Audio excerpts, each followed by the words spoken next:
Assalamualaikum warahmatullahi wabarakatuh.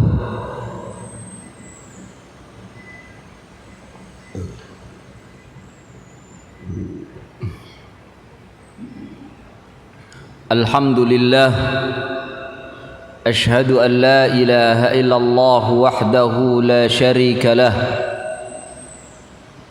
wa ashhadu anna Muhammadan abduhu wa rasuluh la nabiyya ba'dah. Allahumma salli wa sallim wa barik ala nabiyyina Muhammad wa ala alihi wa ashabihi wa man sara ala nahjihi ila yaumiddin, amma ba'd. Ikhwani fillah, a'azzani Allah wa iyyakum. Para pegawai atau karyawan PT Denso yang dimuliakan Allah Subhanahu wa taala, kembali kita melanjutkan kajian kita dari pembahasan kitab Al-Kabair karya Al-Imam Al-Zahabi rahimahullahu ta'ala. Kita masuk pada Al-Kabiratu Tsalitsatu wal Khamsun. Ini sebenarnya sudah saya bacakan, namun saya ingin mengambil atau ingin informasikan ada sedikit faidah dari dalil yang disebutkan oleh Al-Imam.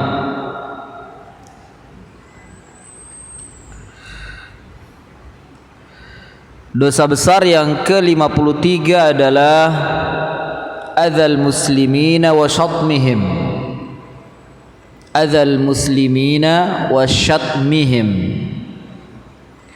mengganggu orang-orang Islam dan mencela mereka, mencela, mencaci, memaki mereka. Fahadha al-kabirah, ini termasuk dari dosa besar.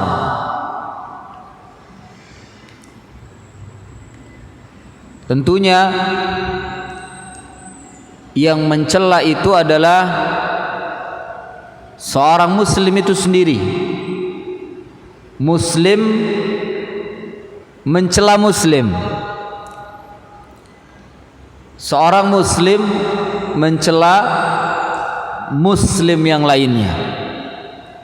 Fahadhihi al-kabirah, maka ini adalah dosa besar.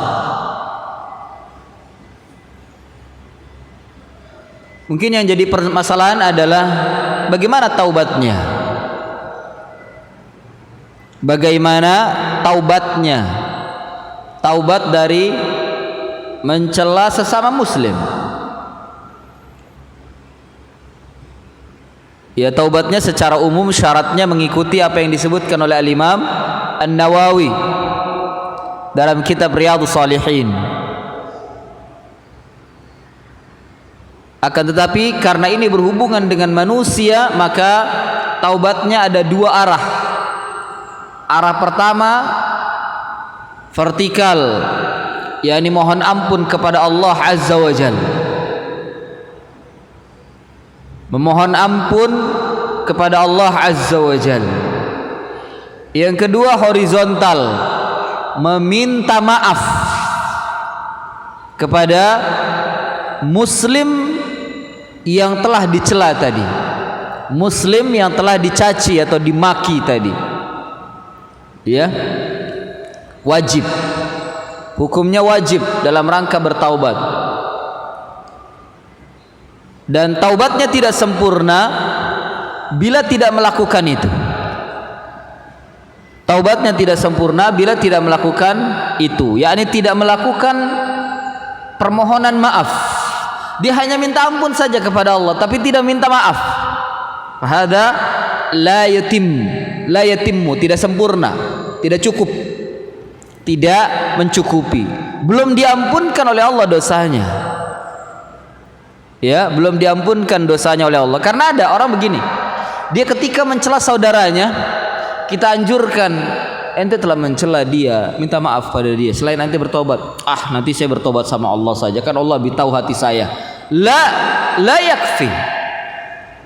Allah lebih tahu hati saya. Penting saya sudah minta ampun pada Allah, nggak perlulah minta maaf sama dia. Ini tidak cukup. Ini masuk ke dalam orang-orang yang sombong. Tidak cukup, dan Allah belum mengampuni bila seperti itu.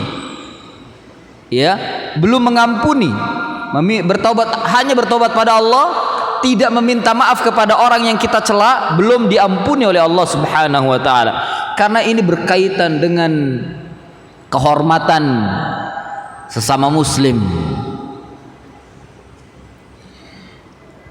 Di antara dalil yang disebutkan oleh Syekh, yang pertama surat Al-Ahzab ayat 58. Allah Subhanahu wa taala berfirman, "Walladzina yu'dzunal mu'minina wal mu'minati bighairi maktasabu faqad ihtamalu buhtanan wa itsman mubina." Dan orang-orang yang mereka mengganggu orang-orang yang beriman dari laki-laki dan perempuan bighairi maktasabu, tanpa mereka usahakan, yakni mereka tidak melakukan apapun tapi diganggu. Ya, bahasa kita, orang ini lagi baik-baik saja tapi diganggu, nggak melakukan apapun, tidak melakukan kesalahan, tidak melakukan aktivitas, tapi diganggu. Mengganggu pun tidak, mengganggu orang lain pun tidak, tapi diganggu oleh mereka. Ya, bighairi maktasabu faqad ihtamalu, sungguh mereka telah mengemban atau membawa buhtanan wa itsman mubina, satu kedustaan dan dosa yang nyata, yakni dosa yang besar. Mubina ay azimah.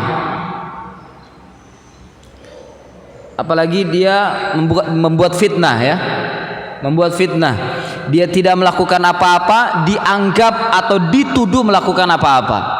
Dia tidak berzina, dituduh berzina. Dia tidak berkumpul-kumpul, dituduh berkumpul. Ya, tidak melakukan makar, dituduh melakukan makar, dan seterusnya. Ya, maka ini bighairi maktasabu, yang dimaksud dengan bighairi maktasabu.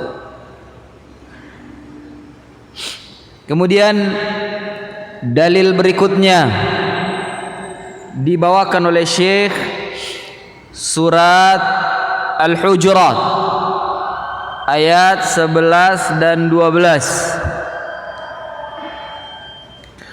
Allah berfirman, "Ya ayyuhalladzina amanu la yaskhar qaumun min qaumin asa ay yakunu khairan minhum wala nisa'un min nisa'in asa ay yakunna khairan minhunna wala talmizu anfusakum wala tanabazu bil alqab bi'sal ismul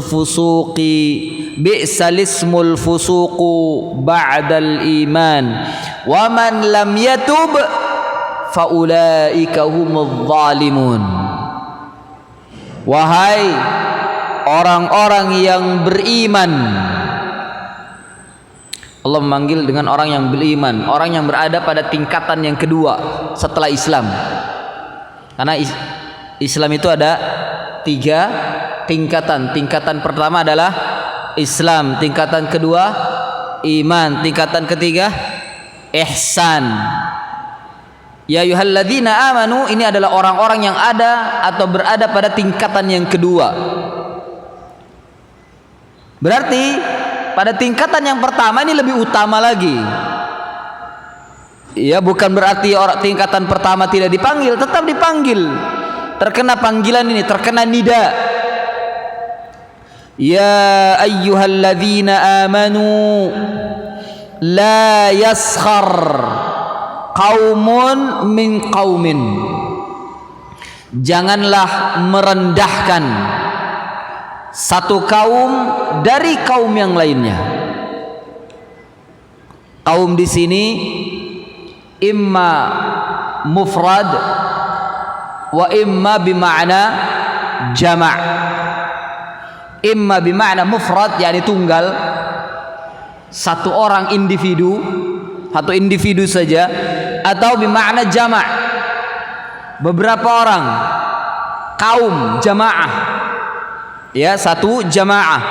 Janganlah satu jamaah mencela dari jamaah yang lainnya, mencela jamaah yang lainnya. Janganlah satu kelompok mencela kelompok yang lainnya.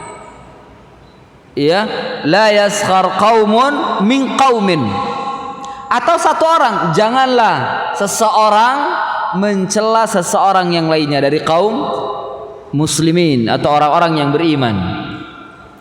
Jadi kaum ini ada dua makna, imma bima'na mufrad, imma bima'na jama'. Ya, imma bima'na jama'. Asa, ini sebabnya kenapa tidak boleh merendahkan. Sebabnya adalah asa ayyakunu khairan minhum. Bisa jadi atau ya mungkin bisa diharapkan mereka itu kondisinya lebih baik dari mereka. Ya, mereka yang dicela, yakunu di sini ada dhamiruhum, kembalinya adalah orang-orang yang mencela. Khairan minhum, hum yang kedua di sini adalah orang-orang yang dicela. Ini menunjukkan bahwa bentuknya jama'. Bentuknya jama'. Bisa jadi kaum yang dicela itu, kaum yang dicaci maki itu, kaum yang direndahkan itu khairan, lebih baik minhum daripada kaum yang telah mencelanya. Ya, lebih baik. Dari sini menunjukkan bahwa tidak boleh kita menganggap diri kita paling baik. Hatta kita mengaku di atas manhaj salaf. Saya tidak mencela manhajnya, tapi pribadinya. Karena pribadi tidak bisa dikaitkan dengan manhaj. Manhaj wa ahaqul manhaj, yang paling benar manhaj adalah manhaj salaf. Tapi secara individu tidak ada yang dia merasa atau tidak boleh mereka merasa lebih baik. Seperti mengatakan begini, di dalam kelompok manhaj salaf ini sayalah yang terbaik. Ini nggak boleh. Itu yang maksud. Itu yang dimaksud. Ya, di manhaj salaf ini, di perusahaan ini, dari teman-teman sayalah yang paling baik. La, ya, justru ketika ia mengatakan dirinya paling baik, maka dialah yang paling buruk.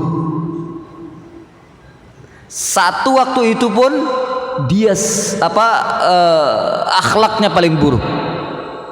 Mengapa? Karena ada masuk ke dalam hatinya kesombongan. Dan cukuplah kesombongan itu akhlak yang paling buruk. Ya, sombong, angkuh, merasa tinggi, ini akhlak yang paling buruk. Jadi bukan manhajnya, ya bukan manhajnya. Meskipun kita berada di atas atau di dalam manhaj salaf, tidak boleh diri kita merasa paling baik atau merasa paling benar. Kalau manhajnya, na'am, kita menyatakan bahwa manhaj ini adalah manhaj yang paling benar dari manhaj-manhaj yang lainnya, dari manhaj tasawuf, dari manhaj khawarij, dari manhaj mu'tazilah, dari manhaj jabariyah, murjiah, manhaj salaf atau ahlus sunnah yang paling benar. Lihat kalimat manhajnya. Tapi kalau diri kita, ya, di dalam manhaj diri kita, lah, tidak ada yang paling baik di antara kita. Ya, karena tidak ada yang sempurna. Meskipun mungkin di antara antum atau di antara kita ada yang paling senior, lebih senior. Kalau menghormati, na'am, kita harus menghormati yang lebih tua, yang lebih senior. Naam, kita hormati. Tapi kalau mengatakan dia paling baik, lah, dia paling benar, tidak. Ya. Lihat, Allah yang menyatakan demikian, asa ayyakunu khairan minhum. Bisa jadi kaum yang direndahkan, kaum yang dicela itu lebih baik daripada mereka yang telah mencela. Ya, lebih baik daripada yang mereka mencela. Mungkin timbul pertanyaan, iya Ustaz, kalau yang kita cela itu ahli bid'ah gimana?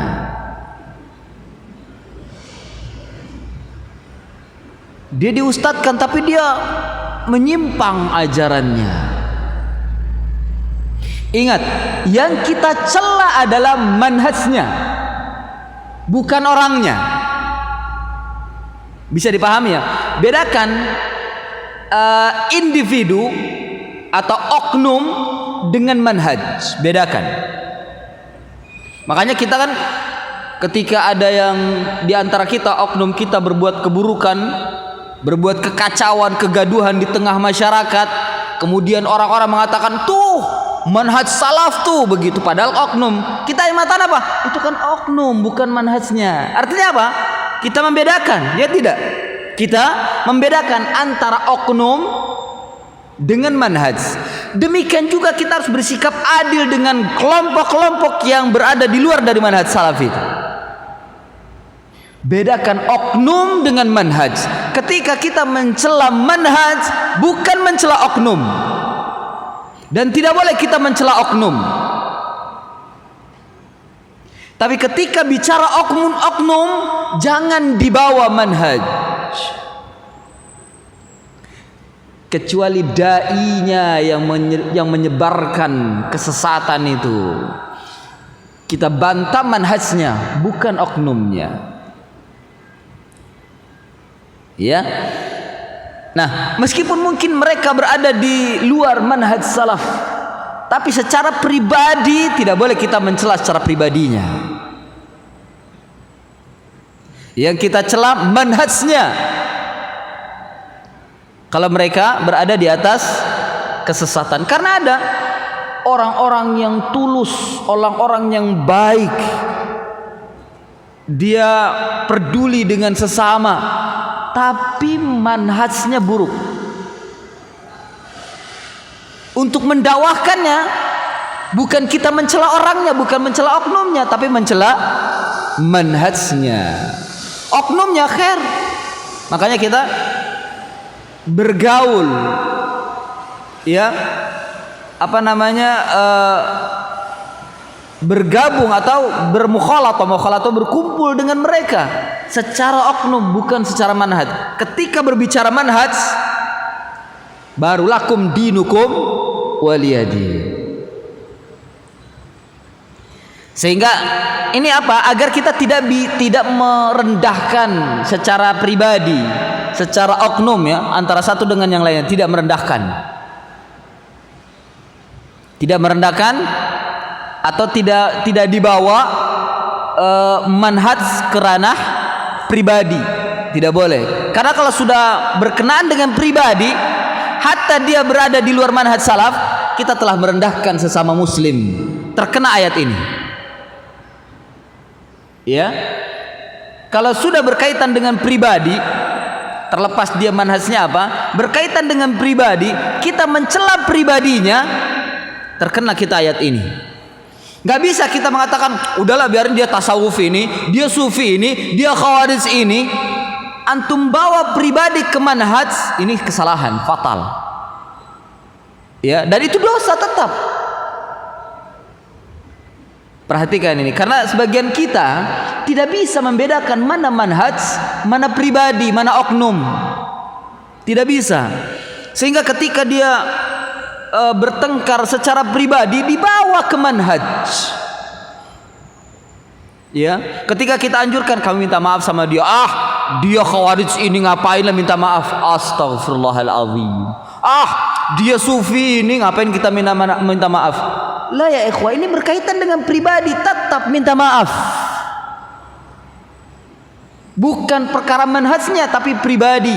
Kalau sudah perkara pribadi kena ayat ini, ya ayyuhalladzina amanu la yaskhar min qaumin asa ay yakunu khairan minhum. Jadi bedakan antara pribadi dengan oknum. Antara manhaj dengan oknum. Antara manhaj dengan oknum. Asa ay yakunu khairam minhum wala nisa'um min nisa. Dibawa ke dalam ayat ini wanita. Ya. Padahal kalau seandainya tidak dibawa, ini pun juga hukumnya masuk kepada para wanita. Wanita nggak boleh saling merendahkan antara satu dengan yang lain. Tapi Allah menegaskan. Allah ingin menegaskan, menguatkan. Karena terkadang lisan yang tidak bisa terkendalikan atau yang tidak bisa mengendalikan lisan adalah nisa, wanita. Ini susah untuk mengendalikan. Makanya ditegaskan oleh Allah, wala nisaun min nisa'in asa ayyakunna khairan minhunna. Dan ayat ini sekaligus pernyataan Allah Subhanahu wa taala untuk emansipasi, menyetarakan antara laki-laki dengan wanita. Hukum asal dari hukum syariat ini adalah untuk laki-laki dan wanita. Ini cara Islam mengangkat derajat wanita. Hukum asal, hukum-hukum yang ada di dalam syariat, baik Al-Quran maupun Sunnah, semuanya untuk laki-laki dan perempuan rata. Illa kecuali yang dikhususkan. Kecuali hukumnya khusus laki-laki dan wanita yang dikhususkan, maka tidak bisa dicampur antara laki-laki dan wanita hukumnya. Seperti tentang imam untuk menjadi imam salat, ini hanya khusus laki-laki, tidak masuk ke dalamnya wanita. Loh, kalau gitu tidak ada pembicaraan tentang imam untuk wanita? Ada, jika tidak ada laki-laki. Ya, bila tidak ada imam laki-laki, maka boleh wanita. Atau tentang masalah ahkamul haid, ini khusus wanita. Khusus wanita. Ahkamun nifas, khusus wanita, kecuali yang dikhususkan. Tapi laki-laki boleh tahu.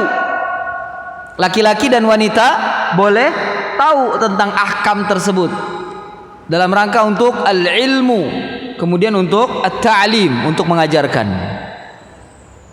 Ya. Naam. Kemudian di sini kalimatnya wala talmizu anfusakum wala tanabazu bil alqab. Kenapa Allah Subhanahu wa taala mengatakan wala talmizu anfusakum? Kenapa Allah tidak mengatakan wala talmizu akhakum wala talmizu ikhwanakum? Karena ini berkaitan dengan orang lain. Kenapa janganlah kalian mencela saudara kalian? Kenapa enggak lafadznya wala talmizu ikhwanakum? La, tapi malah lafadznya wala talmizu anfusakum. Mengapa? Karena hukum asal mencela sesama muslim pada hakikatnya adalah mencela diri sendiri. Ya, mencela sesama muslim pada hakikatnya adalah mencela diri sendiri.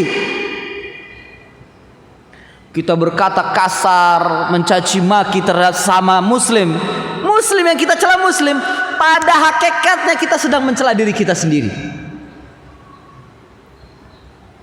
Ya, antum berkata apalah, mungkin kata binatang, atau mungkin kalau Jawa itu jancuk, atau mungkin ya kalimat-kalimat apa ya, kalimat-kalimat toksit orang bilang. Itu pada hakikatnya mencela diri sendiri. Ya, mencela diri sendiri. Makanya Allah mengatakan wala talmizu anfusakum wala tanabazu bil alqab. Ketika wala tanabazu bil alqab, ini Allah tidak mengaitkan dengan anfus, tapi ada para ulama mengatakan ini kaitannya dengan anfus juga, karena terkadang ketika kita memberikan gelar pada orang lain, pada hakikatnya gelar itu pun disematkan pada kita sendiri, pada diri kita sendiri. Ya, makanya di sana ada hadis Nabi sallallahu alaihi wasallam, man qala li akhihi ya kafir faqad ba'a ila ahadihima. Barang siapa yang mencela atau mengatakan kepada saudaranya wahai kafir, maka akan kembali kepada salah satu dari antara keduanya. Kalau tidak ada pada diri orang yang kita cela tadi kafir, tidak ada kekafiran padanya, maka kata-kata kafir itu akan kembali kepada diri sendiri. Demikian juga bid'ah, demikian juga kalimat munafik, demikian juga kalimat sesat. Iya, itu akan kembali kepada diri kita sendiri kalau ucapan itu tidak ada pada orang itu. Sering keluar kata-kata munafik, ente munafik ente, umpama begitu. Ya, padahal dia tidak ada kemunafikan pada dirinya. Kata-kata itu akan kembali kepada dirinya sendiri. Kata-kata itu akan kembali pada dirinya sendiri. Atau antum bergumam, bukan secara verbal khitab gitu, tidak, bergumam, ngegerendeng, mengatakan atau mengucapkan kepada, ya kata-kata ini kepada teman lah, entah kepada atasan atau bawahan, dasar munafik gitu. Palanya ke sana, tapi kata-katanya ditujukan ke sana. Dia nggak mau terang-terangan ngomongnya sambil melaus, dasar munafik, padahal ke sana. Dasar munafik. Kalau tidak ada pada dia kemunafikan, kalimat itu akan kembali kepada diri kita sendiri. Ya, kalau tidak ada pada dia kemunafikan, maka kalimat itu akan kembali kepada diri kita sendiri. Ini banyak ucapan begitu, dasar munafik, itu ustadz munafik, dan seterusnya. Itu akan kembali kepada diri kita sendiri. Makanya Allah mengatakan wala talmizu anfusakum, bukan wala talmizu ikhwanakum lah, tidak, tapi anfusakum wala tanabazu bil alqab. Ya, bi'sal ismul fusuqu ba'dal iman. Dan ini bentuk kefasikan, seburuk-buruknya sebutan fasik. Karena lakop-lakop sesat, lakop-lakop buruk itu adalah bentuk daripada kefasikan. Kefasikan yang paling buruk adalah memberikan gelar atau mencela sesama muslim. Meskipun ya mungkin kita sedang tidak akur lah sedang tidak damai dengan saudara kita, dengan tetangga sebelah kah atau apa, dengan teman duduk, sedang tidak akur, kita memberikan gelar-gelar, maka sejatinya kita mencela diri sendiri, mencela diri sendiri. Wala tanabazu bil alqab bisal ismul fusuq ba'dal iman. Ba'dal iman, itulah seburuk-buruknya kefasikan setelah beriman.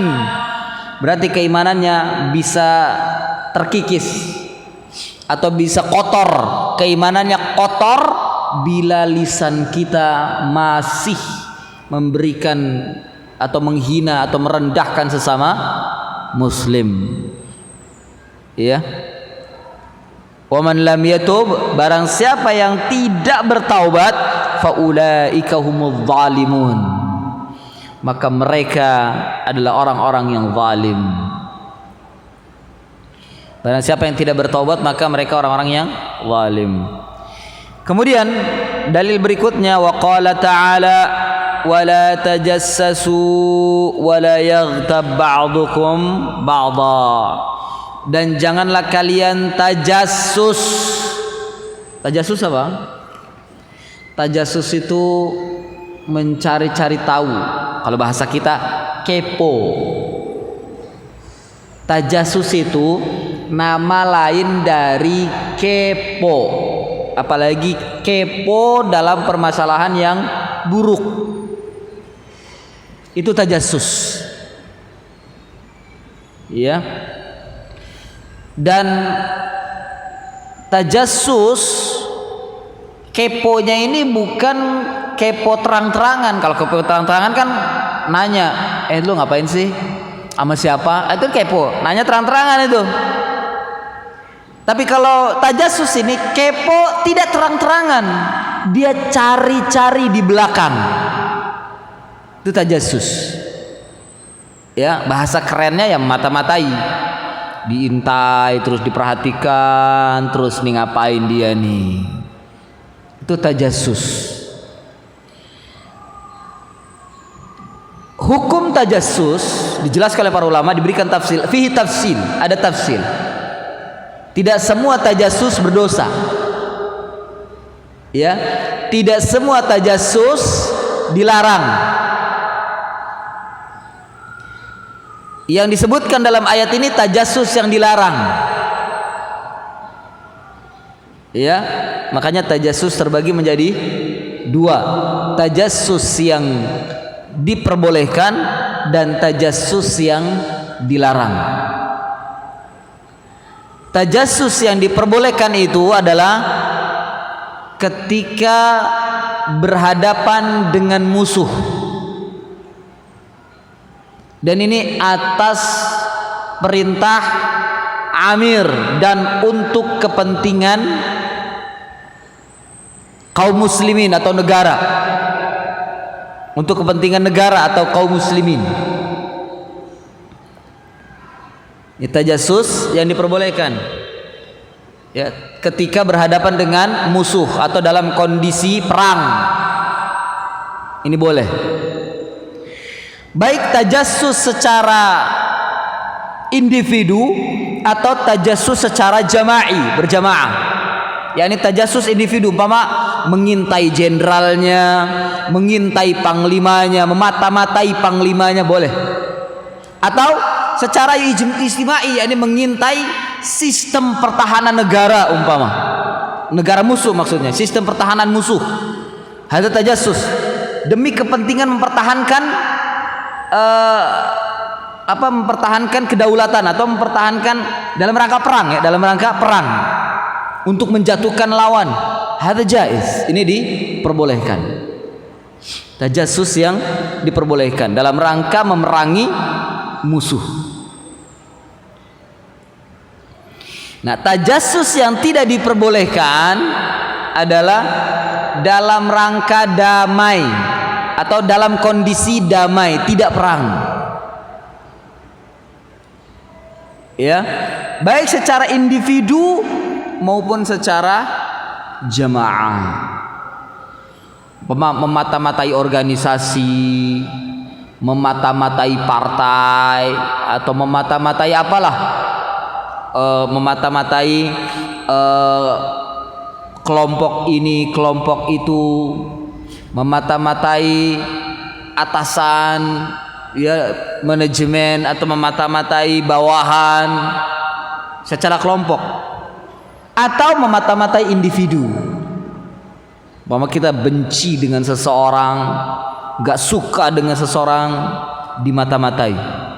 Dan mata-matai gak secara langsung, terkadang kita ngutus orang, tolong dong bantu saya mata-matain dia. Dan tidak ada kepentingan kecuali hanya kebencian saja. Hadza mamnu', ini dilarang. Dan ini terkena dalam ayat ini, wala tajassasu. Wala tajassasu, tidak boleh tajassus. Jadi tajassus yang diperbolehkan adalah dalam kondisi perang, dan yang dimata-matai adalah musuh, baik secara individu maupun secara berjamaah atau jama'i. Ya.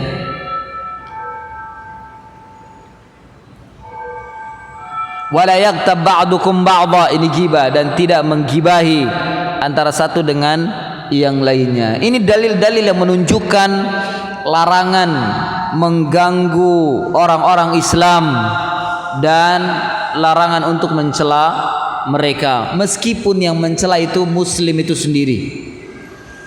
Ya. Meskipun yang mencela itu muslim itu sendiri. Karena hukum ini, kenapa dikatakan dosa besar?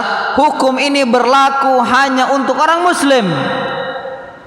Orang kafir gak berlaku. Ya, orang kafir tidak berlaku, tidak dihitung dalam Islam. Meskipun yang mereka lakukan jelek, buruk, tajassus, memberikan laqab, dia kafir tapi dia memberikan laqab tajassus, itu sudah tidak dihitung dalam Islam. Artinya ya sudah, itu keburukan di antara keburukan orang-orang kafir gitu. Ya, jadi yang disebutkan dalam ayat-ayat ini, dalil-dalil yang disebutkan oleh Syekh atau Al-Imam Adz-Dzahabi ini berlaku hanya untuk orang-orang muslim, hanya untuk orang-orang Islam.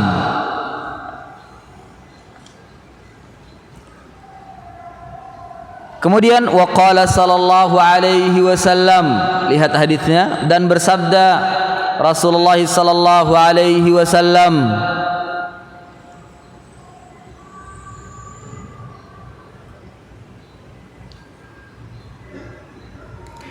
inna syarran nasi manzilatan indallahi yaumal qiyamah man wadda'ahun nasu au tarakahun nasu ittiqa'a fuhshihi. Hadis ini sahih, dikeluarkan oleh Imam Al-Bukhari dalam Adabul Mufrad dari Ummul Mukminin Aisyah radhiyallahu anha. Demikian juga Imam Muslim mengeluarkan dalam kitab sahihnya di kitab Al-Birru Was-Silah. Rasulullah sallallahu alaihi wasallam bersabda, inna syarran nasi manzilatan, sesungguhnya kedudukan manusia yang paling buruk indallah, di sisi Allah, yaumal qiyamah, nanti pada hari kiamat, man wadda'ahun nas, orang yang ditinggalkan oleh manusia, au tarakahun nas, atau sama, ditinggalkan oleh manusia. Orang ini ditinggalkan oleh manusia, ittiqa'a fuhsyihi, karena manusia menjaga dirinya dari keburukan orang tersebut. Ya, jadi kita ini ditinggalin oleh manusia. Ketika kita tanya, kenapa orang-orang pada ninggalin saya? Dia mengabarkan, mereka itu ninggalin ente karena ente buruk, sikapnya buruk, jahat. Meskipun dia tidak merasa, itu manusia yang paling buruk nanti pada hari kiamat. Manusia enggak ada yang mau mendekat padanya disebabkan karena keburukan dirinya, buruk lisannya, buruk hatinya, buruk sikap dan akhlaknya, ditinggal oleh manusia. Itu sejelek-jelek manusia. Jadi sejelek-jeleknya manusia orang yang meninggalkan dirinya karena manusia menjaga diri dari keburukannya. Takut dia korban, menjadi korban keburukan dia. Ya, takut menjadi korban keburukan dirinya. Keburukan lisannya, keburukan hatinya, keburukan tangannya, keburukan kakinya. Dia menjauh karena dia tidak mau dipukul. Dia menjauh karena dia tidak mau dicaci, dimaki dengan lisannya. Dia menjauh karena dia tidak mau dizalimi dengan anggota badannya, gak mau ditendang. Dan apapun keburukan pada dirinya itu. Ya, seperti kita mengatakan, nggak mau deket-deket dia, nggak saya takut dipukul, saya takut ditendang, karena mungkin tangan dan kakinya ringan untuk memukul dan menendang, apalagi kalau terjadi kesalahan sedikit saja. Nah, orang yang seperti ini seburuk-buruknya manusia di sisi Allah Subhanahu wa taala. Ya, tidak mau berteman dengannya. Kenapa kamu tidak mau berteman dengannya? Saya takut lisannya keji, lisannya kotor, saya nggak mau. Saya takut dijelek-jelekin sama dia, ditinggalin dia untuk menjaga dirinya agar tidak dari keburukannya, agar tidak menjadi korban keburukannya. Ini sejelek-jelek manusia. Ya, sejelek-jeleknya manusia. Ini mungkin ada di tengah-tengah masyarakat kita itu. Orang nggak mau dekat dengannya karena memang lisannya kotor, lisannya keji. Ya, lisannya keji. Atau tidak mau dekat dengannya karena memang tangan dan kakinya itu tidak aman. Ya, tidak aman, gampang memukul, gampang menendang, gampang menzalimi orang. Salah sedikit main pukul. Ya, naam. Ini sejelek-jeleknya manusia. Tarakahu ittiqa'a fuhsyihi, karena menjaga diri dari keburukannya. Wa qala sallallahu alaihi wasallam, dan bersabda Nabi sallallahu alaihi wasallam, ibadallah, innallaha wada'al haraji illa minal muqtaridi bi'aradi akhihi fadzalika alladhi haraja aw halaka. Bersabda Rasulullah sallallahu alaihi wasallam, wahai hamba-hamba Allah, sesungguhnya Allah Subhanahu wa taala meletakkan haraj, keberatan. Ya, meletakkan keberatan illa minal muqtaridi, kecuali dari iqtirad, bi'arad, yakni kecuali dari orang yang mengumbar aib atau kehormatan saudaranya. Ya, mengumbar aib atau kehormatan saudaranya. Fadzalika alladzi haraja, itulah yang Allah Subhanahu wa taala memberatkan, atau Allah Subhanahu wa taala akan menghancurkan. Jadi ketika berkaitan dengan kehormatan seorang muslim, Allah merasa berat jika muslim tersebut direndahkan, dihina, dicaci. Ya. Wa fil hadithi, dan dalam sebuah hadis,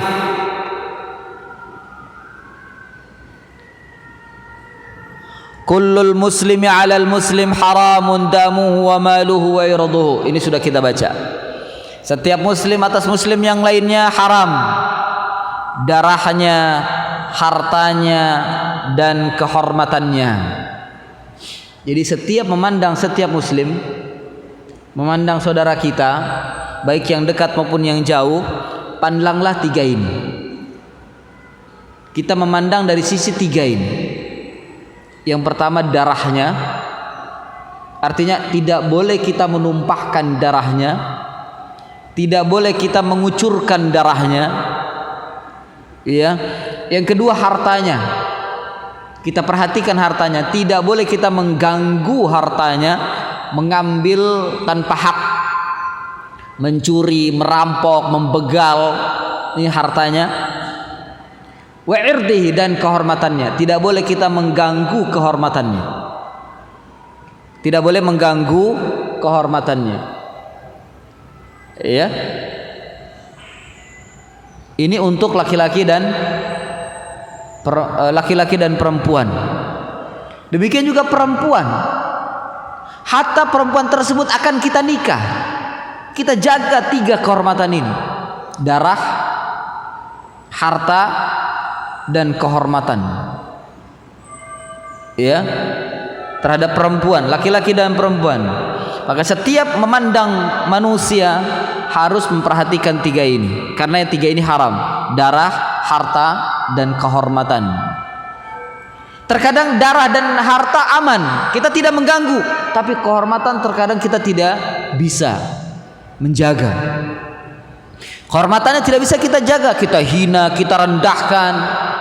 Apalagi mungkin dia miskin, kita sombong di hadapannya karena dia miskin. Ini kehormatan. Kadang manusia tidak bisa menahan kehormatan orang lain. Dia bisa menjaga darah, dia bisa menjaga hartanya, tapi kehormatan terkadang tidak bisa. Menghina, mencaci tidak bisa. Dan itu letaknya di lisan.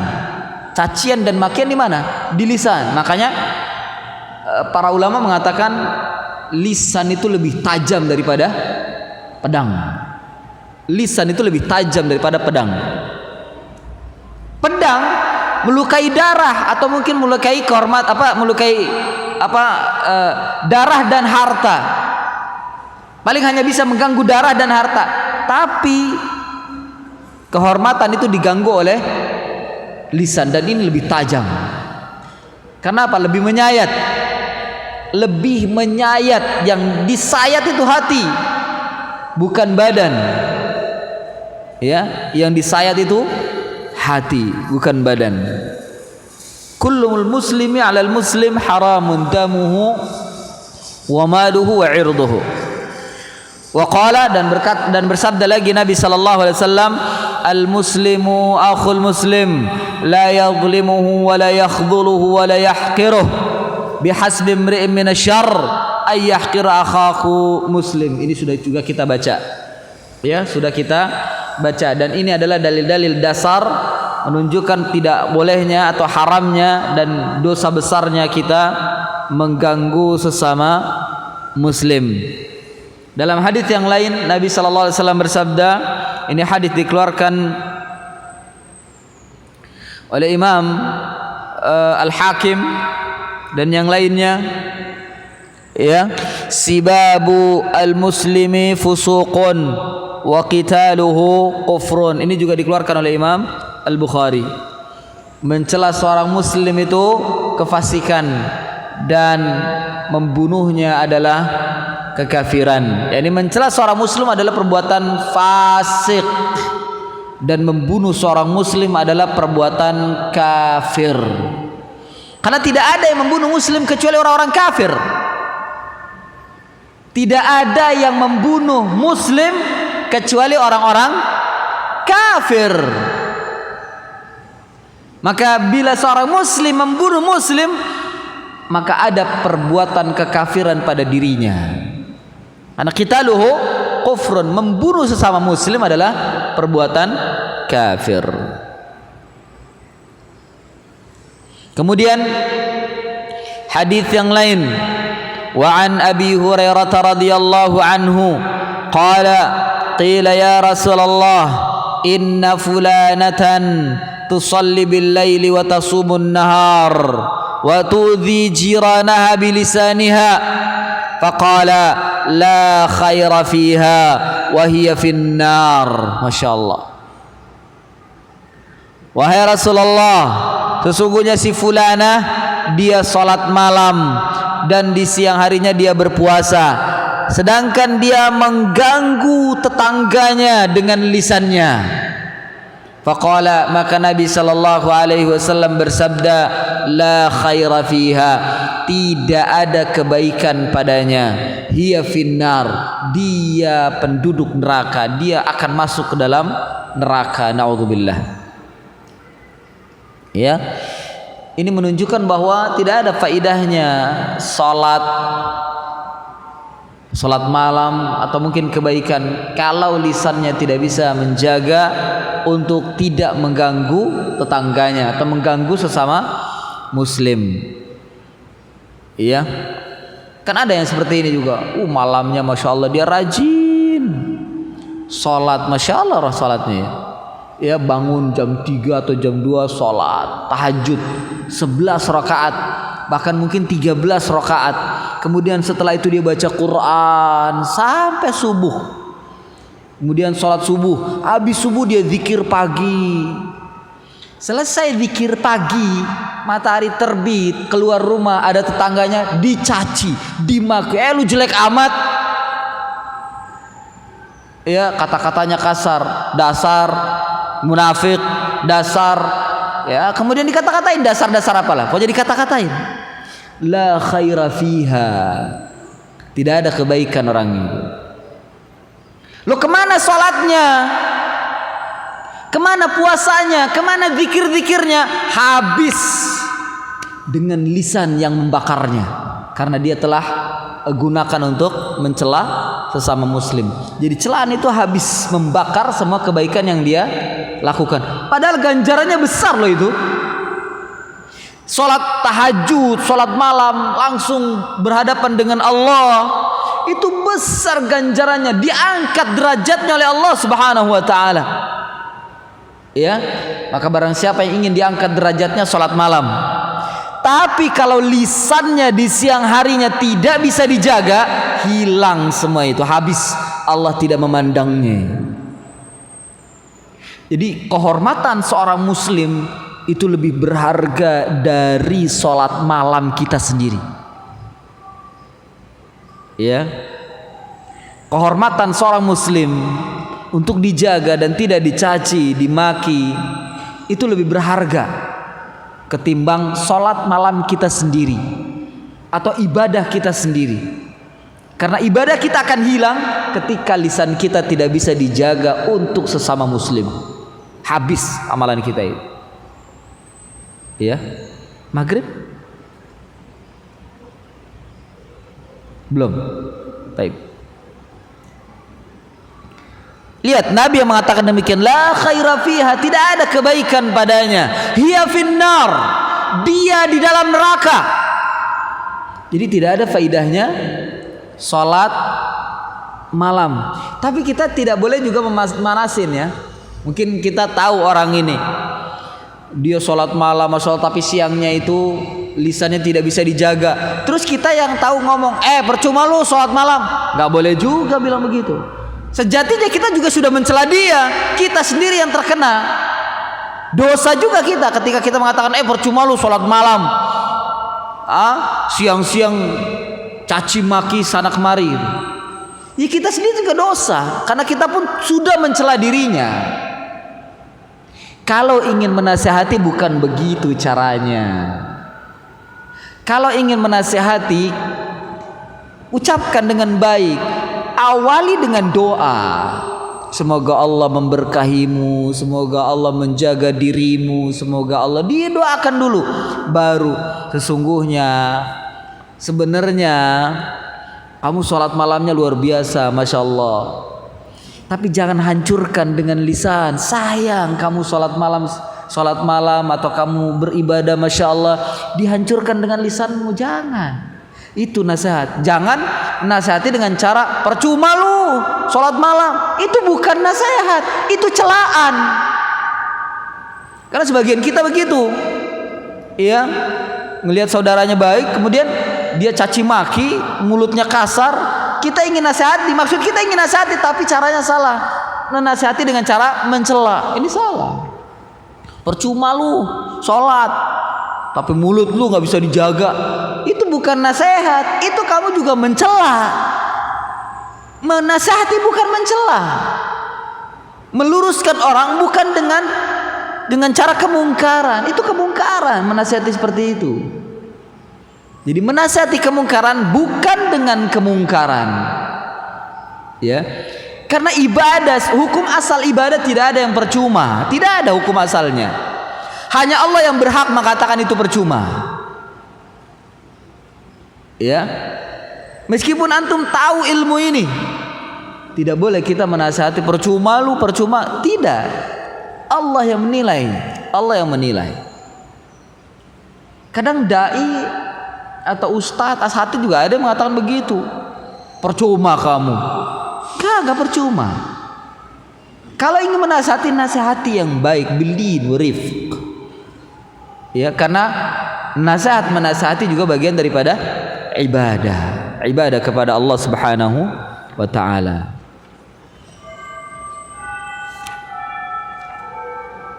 Mana tadi?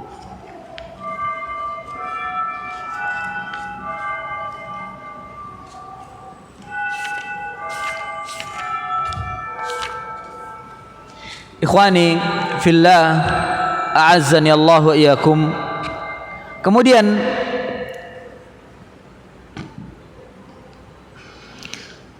dalam hadis yang lain yang dikeluarkan oleh Imam Abu Dawud,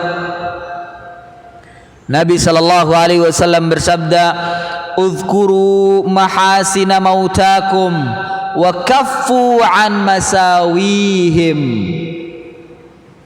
Sebutlah kebaikan-kebaikan mayit kalian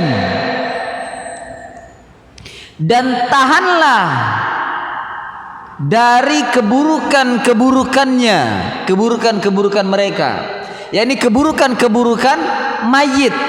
Meskipun mungkin kita tahu mayit ini sepanjang hidupnya selalu melakukan keburukan, buruk akhlaknya, buruk lisannya, buruk agamanya,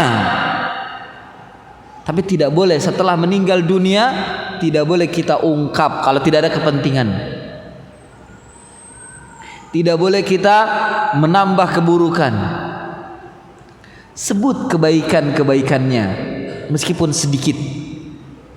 Ya, karena keburukan mereka setelah meninggal dunia selesai dan sudah menjadi hak Allah untuk menghukum, bukan kita yang menghukum dengan lisan kita, bukan. Ya, seperti tokoh yang terkenal yang jadi presiden, ya, mungkin antum tahu bagaimana. Ya, meskipun mereka menganggapnya wali, bagaimana keburukannya? Apakah kita terus menyebutkan keburukannya? Tidak. Ya, tidak. Minimal kita diam, tidak mengungkap-ungkap kembali, kecuali ada kepentingan. Kecuali ada kepentingan. Ya. Jadi tidak boleh kita, hatta mungkin orang tua kita tahu orang tua kita berbuat zalim sama anak-anaknya, nggak pernah ngurusin, sama istrinya zalim, ya, ringan tangan untuk memukul dan seterusnya. Ketika meninggal dunia tidak boleh kita menyebutkan keburukannya. Sebutkan kebaikan-kebaikan. Ya, karena ada sebagian mereka ketika meninggal biar mampus lu, masya Allah. Ya, hatta itu ahli bidah, kita hanya mengatakan alhamdulillah, segala puji bagi Allah yang telah mengistirahatkan hati manusia darinya. Itu saja. Ketika tokoh ahli bid'ah atau mungkin tokoh kufar meninggal dunia, kita tidak mengatakan mampus lu, tidak. Atau mungkin apalah kata-kata buruk kepadanya. La, kita hanya mengatakan memuji pada Allah. Alhamdulillah, segala puji bagi Allah yang telah mengistirahatkan kaum muslimin dari gangguannya. Selesai. Tidak disebutkan keburukannya, tidak disebutkan. Meskipun orang mungkin penasarannya, kecuali kalau ada kepentingan. Orang penasaran, emang kenapa sih dia? Ya, antum cari aja sendiri, atau udahlah nggak usah disebutkan. Katakan udah nggak usah disebutkan. Ya, kecuali kalau ada kepentingan apapun lah, kepentingan otopsi atau kepentingan apapun ya, berkaitan dengan pengadilan dan lain sebagainya, lain lagi yang seperti itu. Tapi kalau nggak ada kepentingan apapun, cuman kepo doang, lah tidak disebutkan. Ya, cuman hanya sekedar ingin tahu. Ketika ditanya, emang kenapa sih dia? Ya, kamu mau tahu apa urusannya? Nggak, cuma mau tahu saja. Ya udah, kalau cuman mau tahu saja, nggak usah disebutin. Tidak usah disebutkan. Ya, lihat Nabi yang mengatakan demikian, uzkuru mahasina mautakum wa kaffu an masawihim. Sebutkan kebaikan-kebaikan mayit-mayit kalian, ya, tahan lisan kalian untuk menyebutkan keburukan-keburukan mereka. Hatta mungkin kita tahu dia orang yang buruk di atas permukaan bumi ini, namun setelah meninggal dunia tidak, ya, kecuali ada kepentingan. Seperti Firaun, kita tahu keburukan Firaun, tapi Allah menyebutkan dalam Al-Quran untuk kepentingan pengajaran, kepentingan ta'lim untuk kaum muslimin. Disebutkan. Apakah disebutkan dengan yang lainnya? Bagaimana perlakuannya terhadap istrinya? Enggak disebutkan. Meskipun ada di sana, dia pernah melakukan keburukan-keburukan pada manusia, membunuh dan lain sebagainya. Ya. Tapi untuk kepentingan pengajaran hanya disebutkan beberapa saja yang paling buruk dari Firaun oleh